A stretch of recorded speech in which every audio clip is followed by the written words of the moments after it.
There's a certain sickening feeling when you're laying in bed, minding your business, on your TikTok, scrolling, having a giggle after giggle. Then all of a sudden, a lady is holding a tarot card and she's looking at you and she's saying, this is a sign, no hashtags, this is meant for you. All of a sudden you're 5 minutes in to a 10-minute tarot card reading, and somehow this lady you've never met, that doesn't even know your name nor what you look like, is outlining every single specific thing that's gone on in a relationship of yours and how your ex is going to come back to you. And then she's saying comment to claim.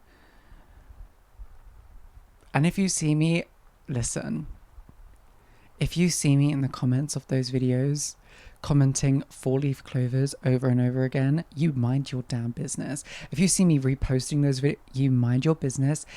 That is true friendship. There are certain videos that your friends repost and you just have to keep it quiet. Also, on videos, you will see me commenting, I can't repost this, but just know I was here. Guys, welcome back to Self-Interrupted with Kit Costello. I am Kit Costello. Today we are doing an advice session. I'm giving advice on getting back with an ex, friendship betrayal, unrequited love, and the fear of being alone. Advice sessions are honestly my favorite episodes of this podcast because I feel very close to you guys. It's lovely to hear your stories, whether they're good or they're bad. I really love giving advice. I'm not a professional. I'm just your friend giving advice where I can. But before we get into the advice session, of course, we have the catch up of the week. So let's get into it.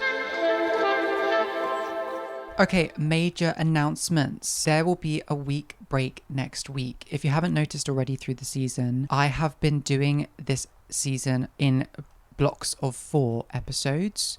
I do 4 episodes, then I take a break, 4 episodes, then I take a break. Frankly, it's the only thing that's keeping me sane.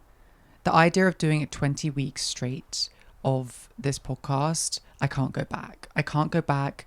I love to feel inspired, and just taking that week off allows me to get those creative juices flowing, get the inspiration, go live my life a bit. And frankly, I've been scheduling my month around that week break so that I can kind of live a lot of my life and then come back and catch you up on it. Equally, in those 4-week episode blocks, I'm starting to see them more as chapters. And the last chapter of the podcast, the last 4 episodes, was like the romance and the yearning of missing someone and wanting them back. And I feel as though this chapter that I'm currently closing up with this advice session has been about validation and finding validation from within. And who knows what the next chapter is going to be. But I really like that doing the season like this because it just kind of gives me a bit of structure and also a bit of a break, which I really enjoy. If you can hear the rain on my studio right now, it's raining outside. It's been really, really hot today. It's been 30 degrees and I have been sitting outside working on the podcast in my garden, which has been absolutely lovely. I'll get onto that in a second. Anyway, next major announcement is that I have been giving chocolate bar reviews to my friends. Yes, recently, I have been indulging in dairy. If you don't know, I have a bit of a dairy intolerance along with a gluten intolerance, which is very problematic in my life and it's really frustrating. But sometimes I just say to myself, you know what? I've kind of had enough of this dairy intolerance. Let's just try it. Let's just try dairy again and see if my body still hates dairy. I've been going into my local Tesco Express and just indulging in the random chocolate bars that are within grasp. And there are certain chocolate bars that you see in a corner shop or you see in Tesco Express and you just think, who is picking these up? Me. And then I have been giving reviews to my close friends of said chocolate bars and giving them ratings respectively. And I've done so far the Reese's Nutrageous bar, which got a 7.5 out of 10. I thought it was slightly too salty, but I really enjoyed the sensation of biting down on it because it had whole peanuts within it and then like just peanut butter and then caramel and then chocolate on top of it. A sensation. I remember there was a Halloween once, story time. There was a Halloween, so vividly I remember it. I was so ill. I had this like cold and I remember I watched Hocus Pocus for the first time and I had a whole bag of Reese's peanut butter cups. And then that evening, it was like 1 or 2 a.m. I called this random guy from a dating app and he was like, I don't want to date you. I just want to be friends. And I was like, okay. So then we start calling and we're on the phone for like 30 minutes and this guy does not know how to have a conversation. I basically am high off of Reese's peanut butter cups and cold medication, and I'm trying to keep a conversation flowing with this random guy that's like a DJ in London. Could not believe it. How do I get myself in these predicaments? Why was I up at 2 a.m. talking to a DJ from Bumble? Save yourself. Save yourself. You do this to yourself. I actually saw him in real life maybe like a year ago. And I was going to go up to him, and then I just thought, no, it's not worth it. Anyway, chocolate bar reviews have been a sensation. And I was thinking about putting them on the Instagram, and I just thought, no. Speaking of the Instagram, we hit 5,000 followers on my self-interrupted account on Instagram. I'm so honored. Thank you so much for following me over there. Thank you for enjoying the reels. It's such an honor. I love them. I love the comments on the reels. They make me giggle because one will be like, ugh, needed this, perfect timing. The other one will just be like, awful advice, obsessed. And it's just the juxtaposition of those comments being right next to each other that really is satisfying to me. But yeah, I truly appreciate it. The podcast on Instagram is like doubling my following personally, which I think is really spectacular and inspired. So thank you so much. Up next, it is officially summer. That's my next major announcement, because I am that person that will be reminding people that summer starts on the 21st of June. Thank you so much. Everyone be saying in May, summertime. No, it's not summertime because it's springtime. A lot of you girls like to forget about spring. It's spring and then it's summer. It's officially summer. And this week it's getting up to temperatures of almost 40 degrees.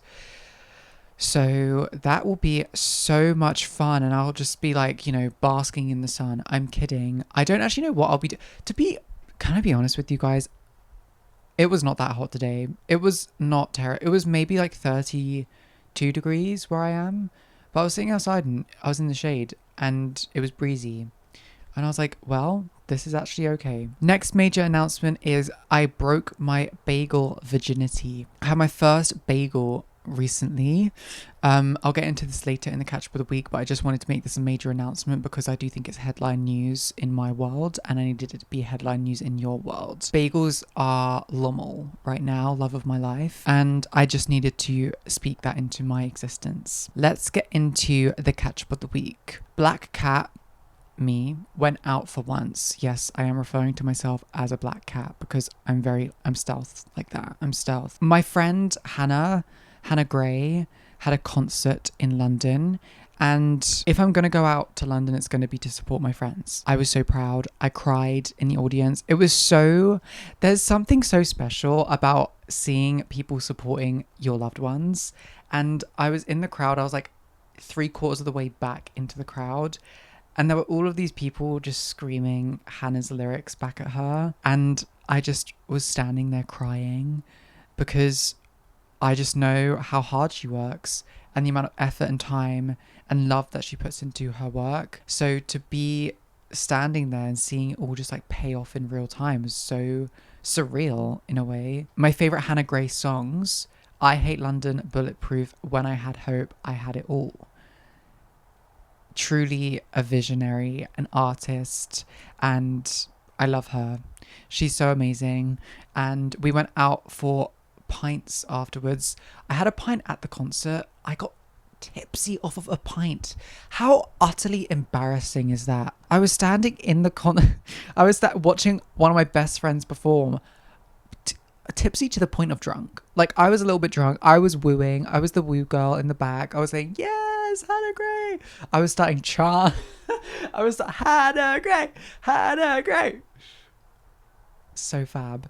But yeah, I was a little bit drunk, and then we actually went out afterwards to a bar, like a sticky sports bar in Shoreditch, and I ordered another pint of beer, and the bar man was actually really quite gorgeous, and I felt as though we had a bit of a vibe, and I need to start bucking up my ideas and just saying that I think someone's hot, because it's so stupid. He was standing there and he was so handsome, and he had like painted nails, and he was just gorgeous. And one of my friends had a pint, and this bartender looked at me and said, "What do you want?" And I said, "Oh, I'll just have the same." And I think because I pointed at my friend, he thought my friend was ordering for me, So he just kind of like stepped back and said, oh, okay. And I was like, oh no, he thinks I don't want anything. So then I had to kind of like awkwardly lean forward and say, oh no, I kind of want what he has. And he said, oh, what is that? And, okay, here's the awkward thing. I didn't know what it was called. I knew that it looked like beer, but I didn't know if it was like an ale or a cider or a lager. Because frankly, I don't know the difference. So I was just like, oh, just a pint. And he said, a pint of what? I was like, oh my God, stop asking me questions. Just pour me a pissing thing that he has. Anyway, I poured it. He got me the pint eventually. And we sat down. And then I was just like, I'm so tired. So Emma and we just went home and I left my pint there. I did say if anyone wanted it, they could have it. But like, frankly, I didn't know anyone well enough and it wouldn't, I wouldn't take a pint off of someone I just met. Emma booked an Uber. And before the Uber came, I wanted to go into the corner shop to get another chocolate bar for my review purposes, of course. And Emma was rushing. She said, we need to get the Uber, quick. And I was in the corner shop and this American guy was buying cigarettes and a lighter. And I was like, bro, like, we need to quick sticks. I have an Uber outside waiting for me. He was like, I'm trying to get my cigarettes.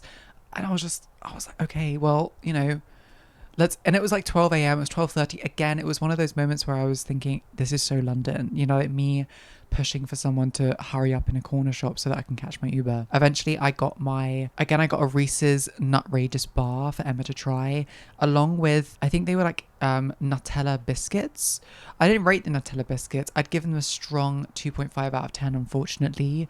They just weren't, there was nothing special to them. Emma enjoyed them. Emma also enjoyed the Nutrageous bar quite a lot. Whilst in the Uber, you get Uber drivers that are really great. You get Uber drivers that are really accommodating. You get Uber drivers that are good at their job in the way that they can drive. You get some Uber drivers where you just think, so how did you get your license?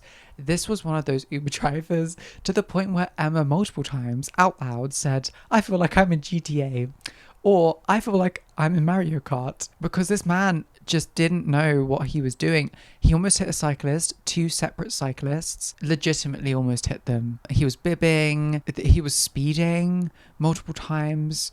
And it was one of those moments where I just thought, if I went now, I wouldn't be mad. I'd just seen my best friend perform. I'm a little bit tipsy. Famously, I've just had a Nutrageous bar by Reese's. I'm with my best friend. If I go now, it's kind of like, I've done it. I've lived my life. We didn't go that night. So we got out of the car and we walked home. And I was a little bit tipsy at Emma's. And I fell asleep at 2 a.m. Woke up at 6 a.m., which is perfect and ideal. I don't know what it is with me. I cannot ever lie in. At 7 a.m., I went to the corner shop and I got an acai bowl, which was really quite special. I love it was funny. Emma was saying to me, because Emma normally wakes up at like maybe 10:30, 11. So there's like 4 hours if I stay over at Emma's that I can cosplay living in London by myself. But Emma the night before was like, oh, I've been waking up really early recently. Like I'll probably wake up at like 8:39.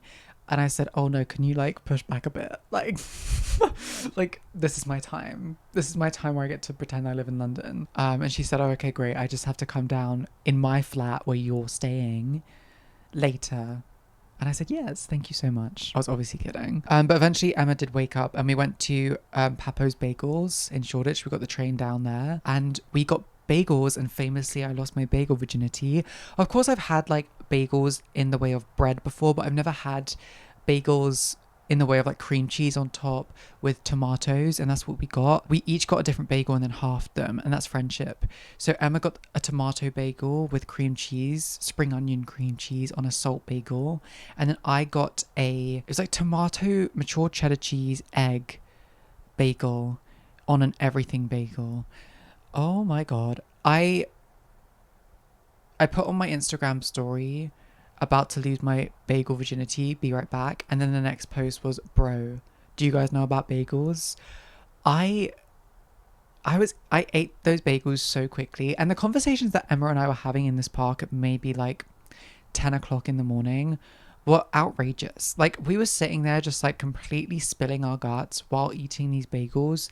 And anyone walking past would probably just be thinking, I can't believe I just heard those people say those things. Anyway, We sat and ate those bagels in the park, and then I found myself in another park on my way home. I picked up a drink and the drink didn't hit, and then I tried to sit down, and the spot where I sat down, a group of girls came and sat down and then started playing music on a speaker, and it just pissed me off because I just think that there's a certain etiquette. You know, I understand that like there's a vibe to be had in a park, but if the vibe is different while I'm there, then when I arrived, I get annoyed because I've kind of acclimatized to what the vibe is, and the vibe was not music based.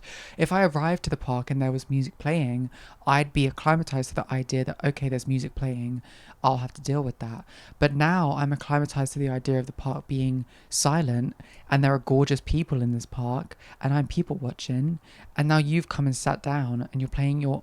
It's never good music as well. It's never like the hits. It's just like awful music that they're playing, loudspeaker, acting like everyone wants to hear it. Anyway, that's the catch for the week. Nothing too much has been going on.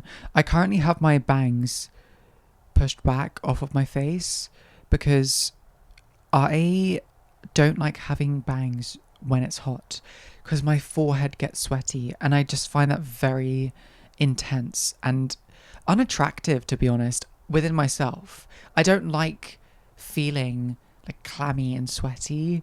And then when I've like, especially when I've done my makeup and I'm trying to have like a good bang day, you can forget it, because not only will my forehead be sweating, the bangs will then attach to the sweat and then just be like pressed onto my forehead. And then I'm not feeling like hot and sexy. And the whole reason I got bangs is to be hot and sexy. So now what? I think that's the catch for the week. Nothing else has really been going on. I was working outside today, like I mentioned previously. I had my laptop outside. I was working on the podcast. Just having a great time, really and truly. One of those moments where I was just like, I'm very lucky. Lucky to be living at home. Lucky to be living on a farm. Lucky that this is my job. I say it every episode, but I love this podcast endlessly. And I'm so lucky that you guys listen. I put so much work into this podcast, and I'm very proud of it. So thank you so much. Now let's get into giving out some advice. The first submission reads, I'm only 22, but I often feel like I've had enough of relationships, but at the same time, I'm scared it's going to be too late for me and I fear dying alone. How do I stop constantly feeling like I have to catch up with everyone's pace when it comes to dating? And stop feeling unwanted just because I'm not dealing with anyone right now? I think when it comes to dating, it's important to appreciate where you are in your life and appreciate how you feel. There's a film that I love called Eat, Pray, Love, and Julia Roberts in this film has divorced her husband, and she goes to Bali and she's pining for her husband and she really misses him, and she's expressing to someone about how much she misses him and how she wishes that she could get over him and stop missing him.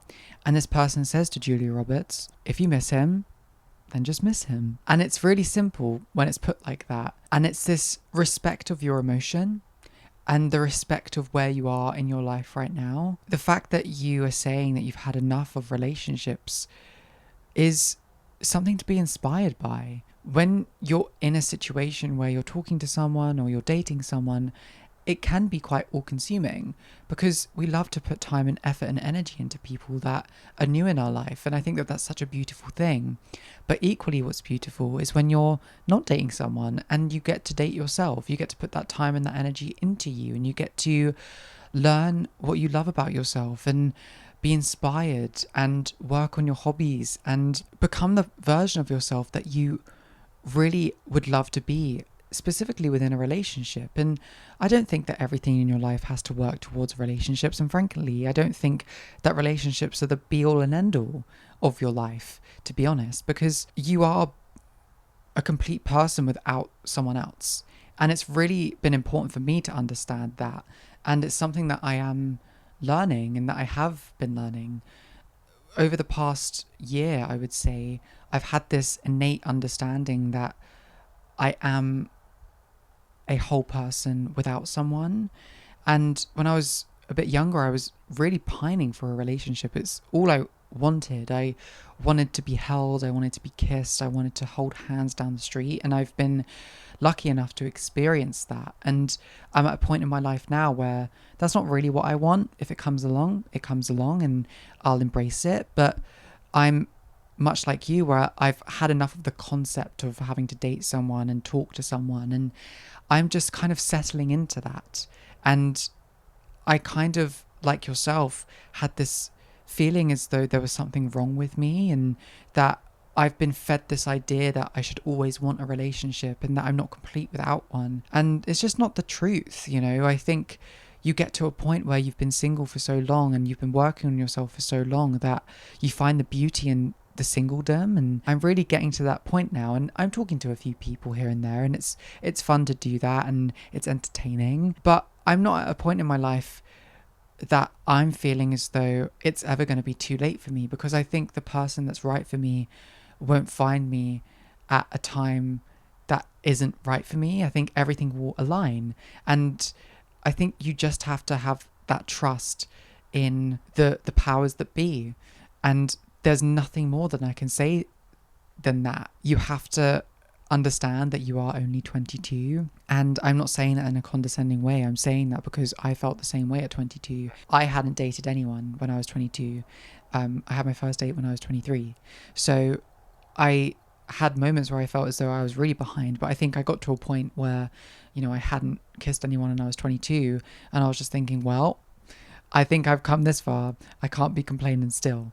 And I just believed that it would happen for me, and eventually it did.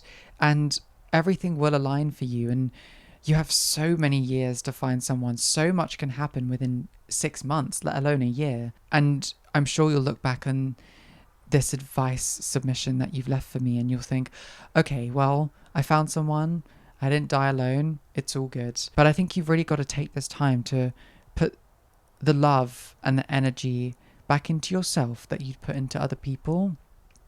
And I think it's quite a cliche thing, but once you really start doing it, you find out that you're not scared to be alone. Because I think that there's so much fear in being alone when you're not completely secure in yourself. And I've been there so much recently, where you almost don't want quiet around you. You want there to be a constant noise. And I think sometimes we can kind of place people on pedestals in relationships because they just are that noise for us. It's not that you necessarily like or care for them as much as you do just like the noise and the distraction of them being there. And I think it's really important to kind of take this time within yourself to have the foundation of security, so that when you go into relationships, you actually love the person for who they are and not just the distraction that they bring you. But that's the advice that I'd give for this submission. Let's move on to the next submission. The next submission reads, how do you let go of a person or let go of a connection? Like their memory and all the good memories that you went through with them. How do you make the hurt and sadness go away? First of all, I would recommend listening to The Subtle Art of Missing Someone, which is an episode of this podcast that I did just recently. In that episode, I talk about the first heartbreak that I went through, and the heartbreak that in a lot of ways I still find myself getting over to this day. While I'm still going through letting go of certain people from my past, it's been really important for me to reframe that feeling of like longing and yearning, and that feeling of missing someone, to understanding the privilege of just like having someone to miss and having fallen for someone. I think that's something that I've really wanted for such a long time, and being able to have a connection with someone, though it really hurts when you can't indulge in that connection when that relationship's done. I think that it's really lovely to know that those connections exist, and that that person is not the only person that you'll have a connection with. But I think it's also important to respect that that's the only connection you'll have with that person. That's very singular, because I've found myself since dating that person trying to find that same connection in other people, and that's really unrealistic. You're never going to find that connection again, because it's almost scientific. Like, that's chemistry that you've had with that person. I think it's important to go into a new relationship and not necessarily think of that person or compare them or compare the connection. And I think for me, that was a really big part of letting that person go, because I'd go into different relationships hoping that they'd be like them. And I wasn't hoping for something new. I was just hoping for something familiar. And it's just not a sustainable way of coping or of getting over someone, because you're constantly in a reminding phase of that person, and it's just not healthy. Letting a person go is a really hard process, and it's not a linear process. You're going to go through moments of missing and hurt, one day more than the other, but those days will become fewer and further between, until eventually that person is just a loving memory from the past, and you get to have beautiful memories with new people in the future. And that's something to really look forward to. And it's important to respect the time that it takes to get over someone, and these connections that we have, they're real. And getting over someone, it's not time based. You can't just tell yourself, okay, next week it's going to be over and I can't ever think about that anymore. I see that advice on social media constantly, and I think it's so unrealistic and so harmful to people. I understand, if you're mulling over someone and yearning over someone, especially if that's in your control, whether that's looking at their profiles on social media or indulging in those kind of things. I think they're the things that maybe you have control of. But if it's in your mind and if it's in your brain and if there are things that you can't control, giving yourself a time limit on mourning someone is so unrealistic and not fair on yourself, because connections are something that we just feel. I sometimes find myself sitting in my bed thinking about someone that I have dated and overanalyze things that you said, or you analyze things and ways that they looked at you in certain points of your life, and you get to kind of have a moment of fondness with that person that's no longer with you. And I've stopped kind of shaming myself for that. I've allowed myself to kind of just feel and miss someone when I miss them. Like I said, Eat, Pray, Love kind of taught me that. It was just about missing someone, because when you put time limits on the idea of missing someone, you're just setting yourself up for failure, because emotions are fluid and rules are rigid, and they're just opposing qualities that don't go together.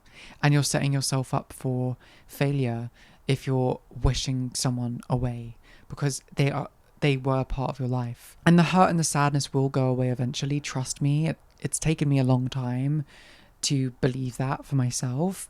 But the shades of sadness change, if that makes sense. When you go through a breakup, there are shades of sadness. And I think when it starts, it's so dark and it's so deep. And eventually that black and that darkness eventually turns to like a light grey and then to a white. And those shades are really beautiful to kind of understand, because it's a way of coming out of that sadness eventually. But I think my advice for this would just be to allow yourself to miss this person and to find new connections in other people, whether that's romantic or platonic, and even within yourself, like really putting time and effort into yourself and caring about yourself and romanticizing your life, reframing what that person was. Because I think sometimes when you miss someone, you can really glamorize this relationship that you had that maybe actually wasn't to the peak that you're putting it on. And for me, it was kind of really understanding that, making a list, to be honest. I know this sounds really bad, but making a list of what I actually liked about this person and what I didn't like about this person, to have that physical reminder of, oh, this person actually did this that I didn't like. Because when you're missing someone, you really can just like idolize them. You lay in your bed and you think, oh my God, I miss this. I miss the way they held me. I miss the way they kissed me. But then you don't think about, oh, I didn't like the way that they talked to me sometimes, or I didn't like the way that they wouldn't talk to me when they were around their friends. You don't think about those things, because all you want to do is think about the good times with that person. And it's important to kind of humanize them, because you can kind of dehumanize them in a way when you're missing someone. So that would be my advice on letting a person go.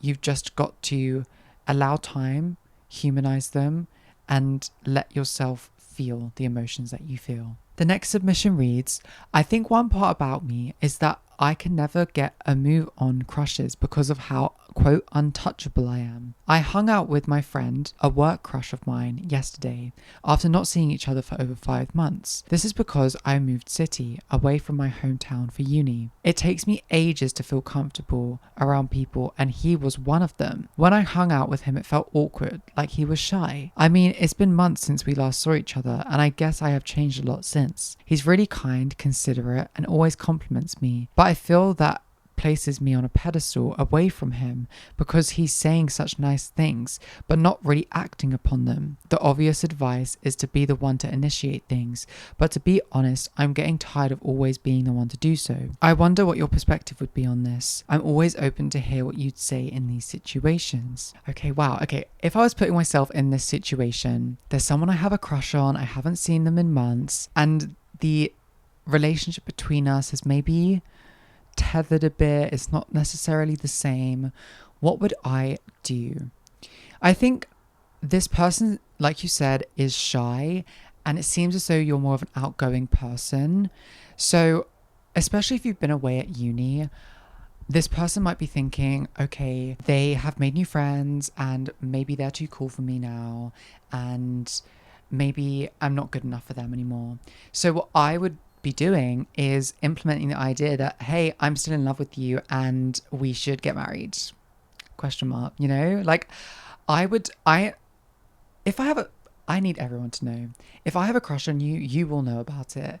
I'm never liking someone's story just to be friendly. Like, I want to make out, please. That's my idea of letting someone know. I feel as though in this situation, maybe we should be like stepping up a little bit more. Inviting to hang out outside of work would be great. Going for a coffee, going for a tea, doing these very like easy breezy, could be a friendship, could be romantic kind of things is important, because it's about testing the waters with this person and just kind of understanding where they stand, and also letting them know where you stand, because you really have got to be quite explicit when it comes to this kind of stuff about relationships, and especially if it's like a relationship that kind of maybe could have been something and then the vibe was kind of killed because you went away to uni. You've got to just come back and de-pedestal yourself as well. If you're someone that kind of is outgoing and they almost admire you for that, I've been in that situation before as well, where people kind of not idolize you, but they see you in a different light. And I think it's important to humanize yourself in a lot of ways as well. And I think taking yourself out of a work situation with this person would be quite impactful to the relationship, because then you can talk about things other than work. You can talk about your uni, like, oh, hot tip, if you've been away to uni and he's kind of idolizing this life that you've had, maybe be a bit self-deprecating about your uni experience. And it's not putting yourself down, but I think it's kind of humanizing yourself, letting the rough edges show rather than just the shiny ones, because then maybe he would feel more comfortable coming forward and saying like, oh, okay, well, I've also been having a bit of a crap time, or this bad thing happened to me, and you can kind of bond over that rather than just being like, ugh, my life is so perfect and great, and then maybe he can't necessarily relate to that. And again, it's not me saying, you know, bring yourself down and act like you're living a really crap life when you're not. It's just about kind of showing the truth of what you're going through in your life, rather than just constantly giving the updates of how perfect it's going. What else would I do in this situation? Of course, if he's always complimenting you, I would be giving these compliments back in tenfold. You know, a bit of physical touch, a little bit of tapping. If I have a crush on someone, and I'm in person with them on a date, I'm lingering with the hug. I'm hugging them. I'm kind of like talking in their ear while hugging them, which sounds a bit intense, but you know, hi, how are you? Oh, it's lovely to see you, while hugging them. I think is quite romantic, and eye contact is very important to me. A little bit of like a biting of the lip is what I've found that I do when I'm talking to someone that I have a crush on. I don't mean to do it, but like I'll bite the lip, but no, it's not okay. You all need to be quiet, because I know that you're like laughing at me. You're imagining me just like sensually biting my lip. It's not that, but like it's almost as though like I'm putting on lip balm and then like brushing it with my finger and then like biting the lip balm away. Does that make sense? I don't know. It's very if you guys saw me do it, you'd be you'd be like, oh my God, you're so hot. I'm kidding. But, you know, that's what I do. And also it's about like physical touch for me as well. Like a brushing of the arm, you know, like hitting them when you're laughing, really like laugh. Oh, I could talk about this all day. I love like a first date flirting. I think it's so much fun because you both can kind of just like go all out. And I find that very fun. But this is a really sweet stage. I think you need to kind of appreciate what this stage is. It's a really lovely stage to be in because you've kind of been out, you're living this life that's really cool. He's idolizing you for it. And you kind of have this power of being like this hot person that is living this life. And this other person that you have a crush on also has a bit of a crush on you, but you just have to like mend this bridge between you two. So go out on a date. Go out on a date, ask this person out, and just really let them know how you feel, is what I would say. That would be my advice to this person. The next submission reads, "Hello Kit and Kitten Eaters, I hope you're all well. My issue is that recently I've been going through the process of losing a friend. I'll keep it short as there's a lot to it, but we became close as she left a toxic friendship. And well, now she's back friends with that girl again. And I'm just kind of left in the dust. But she's been reposting videos about how she's happy to be rid of that one friend and how some people just need to learn to be kind, as if she didn't just use me as a crutch. It hurts a little extra as we spent all day together. I brought her to my house for lunch during school break and we spent most weekends together. She was like another sister, but now I have so much resentment for how she just up and left me for her old toxic friend and how she makes me out to be the villain. I have a few other friends and one specifically has been so good to me and really helping me out. Now that it's summer, me and the old girl aren't talking as much and I'm afraid of how things will be when we go back to school. Friendship drama at school is always very hard because it's so all-consuming. It's your life. I think it's really tough when you lose a friend at school as well because it almost feels like everyone's watching you lose that friend. I do remember going through a process of losing a friend in a friendship group in sixth form and it felt really devastating, and I remember feeling as though it was almost as if I was the last one to find out that I was losing my best friend because I wasn't being invited to parties and I was being shrugged off by him multiple times until eventually I was just kind of told by people around him that he didn't want to be friends with me anymore. And it felt so isolating in that moment to not be wanted by someone that I'd spent so much time with. I was lucky enough, like yourself, to have other friends to put that time and effort into, and it is really tough when you go back into a school or a situation, maybe it's at work, where you've had a breakup with a friend because again it feels as though everyone's watching. I think there comes a point with a friendship breakup where people do just move on, whether it's you or the other friend. It does hurt, but it's the natural progression of that friendship breakup, that it may be awkward for the first couple of days, but realistically, unless this friend really and truly is being spiteful, it will just become news of the past for yourself and that person. And that's how I kind of found it with this friend. You know, it was a case of a few days it felt really awkward and, you know, we'd see each other and not talk. And I remember it felt so cold. We'd like pass each other in the hallways and he'd purposefully like not keep the door open for me, and it was so immature. And I remember feeling just like so crushed by it, and especially if, you know, you see them, it's really tough, but you've just got to put your time into the other friendships that you have and distract yourself with them and really make time for them. You know, I think you care so much about what other people think of you, and you almost try and like impress them in the way that you're moving on and the way that you're presenting yourself at school, and that energy is just so low vibrational and it's so boring, you know, to really just care about someone that isn't caring about you. I think the best thing that you can do is just really not care about them. I think that that's really powerful, to be honest, is to just completely move on. If this person is being mean to you and being quite spiteful, there's just no point in lowering yourself to their behavioral patterns. You know, you've got to rise above it. And I think it's really quite a great lesson to learn, especially if you're at school, because there will be times in your life that will come where you find yourself doing the same things, whether that's romantically or platonically in friendship. And it's a great thing to learn that you can move on and that you deserve to move on, and that these people that are showing you signs of being disrespectful, taking them for what they are. You know, I think a lot of the time we give people chances, and rightfully so, but it gets to a point where they're being subliminal in the way that they're treating you, and they're giving these subliminal messages of, you know, being mean, and also just like outright treating you badly, or going back to people that they said were not great for them. And you just got to kind of like let them do their thing, you know, let them kind of act like the person that they are, and you've just got to rise above it. And sometimes it's hard to do that, and you can journal about it as much as you want, and you can kind of let it all out to people around you, I'm sure, that you trust.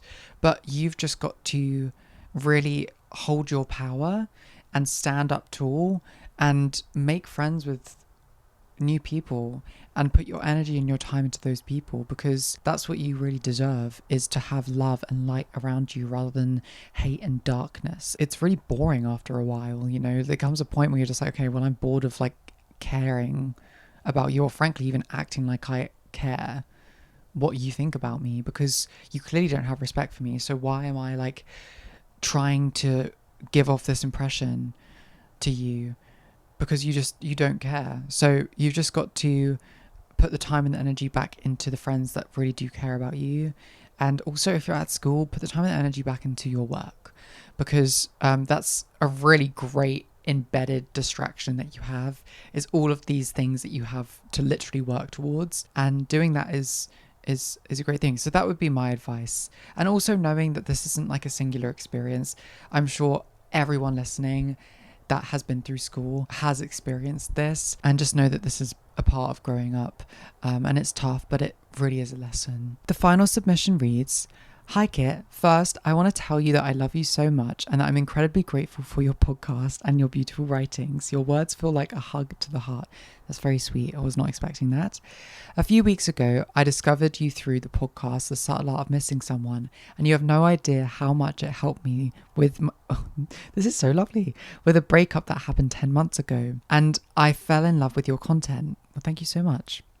"3 weeks ago, my ex reached out to me and told me that he wanted us to try again. During this time apart, I did end up stalking his social media, and I found out that he had been getting to know new people. I know that this isn't necessarily a bad thing because we were broken up, and that was simply the way he was processing his grief and moving on. I asked him about those girls, and he confirmed that he had gone out with them. And even though getting back together was something I wanted for a very long time, now I'm not sure what to do with this information. We agreed to stay no contact over the summer because he said that we would bond over the phone again. That's how we started speaking last year, and it wasn't the best. I live far away and I'll be returning to university in August. We said that we would talk again and then see what happens." Pause. Whenever I read your guys' submissions, I literally view them in my head as if they're like a coming of age rom-com in my brain. I don't know why. Like, each of these submissions, I'm just like, these could all be a film. Not to, you know, dramatize your submission, but like, that's how I feel when I read these out loud. Continuing. "But now that I've been home, I've started questioning how capable I am of really accepting all of this. Accepting that he had to go through other girls before feeling sure about me. Oh my gosh. It's something that makes me overthink a lot after the breakup. The relationship lasted around 6 months. I went to therapy because it was really hard to cope with. It was my first relationship, and I feel like I've grown a lot since then. I'm more mature and more confident, and if I'm being honest, knowing that he dated a few girls after me makes me feel a little anxious and insecure again. I would love to know your thoughts on this and how I can cope with constantly thinking about it. Love you so much. Take care and be happy." Wow, what a submission to end on. This is a really complex submission because relationships inherently are just such a complex thing to understand, and especially if it's your first one, it's so hard to unravel a relationship, and the potential of a relationship, I think, is something that I've found very hard to let go of. within missing someone and regretting someone and the concept of someone coming back into my life is this underlying potential of what could have been and what will be. And I think in your case, it's this idea of, okay, well, if I let this boy back into my life, what will it be? And I think that that's a real possibility, that this person could come back into your life and it could be incredible again and you could have incredible memories together. It does seem like you're anxious though, and I think that that's not a great starting point. And I understand why you're anxious and you're feeling insecure. The reason you're saying you're anxious and insecure is because he was talking to other girls and dating other girls while you guys had been broken up. And I do understand that. You know, I'm someone that has also stalked social media pages of my exes and people that I've dated, and it's not something that you're proud of, and it's not something that you want to scream from the rooftops, but it's something that sometimes you do, and it's a coping mechanism, and it is a form of insecurity, to be totally honest with you. And it's this desire to be the only one. And I think in life there's an understanding that you're not the only one, and I think it's important to let go of that expectation and let in the idea that the person that you love deserves love. And I read this article recently about this idea that the person that, you know, maybe you've been with or that you've broken up with, you wouldn't want them to go throughout the rest of their life never experiencing the love that you had with them again. You'd want them to experience love again. You'd want them to go on dates again. You'd want them to kiss again. And I want someone to want that for me that I've dated. And it's a really hard thing to kind of admit to yourself that you'd want the person that you've loved to love someone that's not you. But I think that if you truly love them and you truly care for them, that's what you would want. And though it's hard to kind of wrap your head around this person dating other people, I think the mature thing is to recognize that it's natural. And maybe for someone else, you were that girl that he moved on to, if that makes sense. It's all a pattern of life, and it's a pattern of relationships. And I think when you're kind of seeing it just from your perspective, you can kind of, I've done this personally, you know, you break up with someone or they break up with you, and then you're going on dates and you're kind of thinking, oh, they're not going on dates, like it's just me. But like realistically, that person is going out on dates, and that person is having sex with other people, and that person is dating new people, and that's just how it is. And sometimes you just got to accept that. And if you really do care about this person, there's a way of learning to love them again. And I think there's also beauty in understanding that the relationship's going to be different when you come back to it a second time. And there's something quite nice about that. You know, you don't have to completely replay the relationship that was, because you're not the same people that you were, and it's not going to be the same relationship. And I think that there's a lot of beauty in that understanding that you kind of get to start afresh again. And I think it will be hard to kind of navigate dating this person again, knowing that they've been with other people. But I think if you really do like them, it's something that you can either discuss with them, discuss with a therapist, like you said you have one. I think understanding why you feel that insecurity is quite important. And I think for me, it was kind of trying to put myself against the women that my ex has dated since me, and thinking about what they have and if they're more beautiful than me and if they have a better job than me. And I don't think that that's, of course it's not a healthy thing to do, but I also just don't think that it's a realistic thing to do. Because if I think about the people that I've dated, I'm not dating in chronological order to find the best person, in the way that, you know, you date people that are good, and then you'll date a person that's bad, and then you date a person that's better, and then you'll date a person that's worse. It's, you know, you're not constantly dating better. It goes up and it goes down. And I think that each person that you date is an individual experience, is what I'm trying to get to. And you shouldn't compare yourself to someone else, because the relationship that you have with another person is completely and utterly singular.